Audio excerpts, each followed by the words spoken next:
I was scared of sales.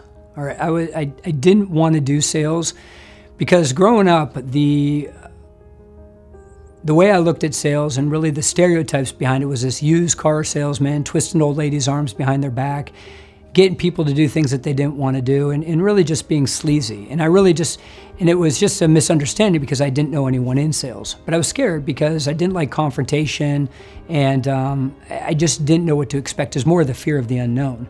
So I remember my Uncle Bob, when I was graduated from high school, he said to me, listen, Jimmy, if you're going to be successful in life, you can be successful one of two ways. You can either A, do something that other people haven't done before or can't do, or you have to be willing to do the things that other people won't do. And I was never the most talented. I don't have a great singing voice. I'm not the most athletic. I'm not the smartest, but I can work circles around most people. So when it came to sales, I know most people don't want to do sales, and what I just realized, when I went out there and I started on AT&T Business to Business, and I went out there and I saw some people didn't want to do it because they didn't like the rejection, they didn't like the work ethic, they didn't like the tenacity that you had to have day in and day out to succeed. And so when I first started interviewing with sales companies, I remember what my Uncle Bob said.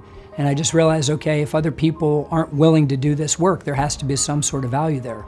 And then I also realized that in my 20s, I'm not going to become majorly successful in my 20s, right? The whole goal of my 20s, I got this great advice, was use your 20s to learn, and then your 30s for earning, and then if you do it right, your 40s, you can start returning.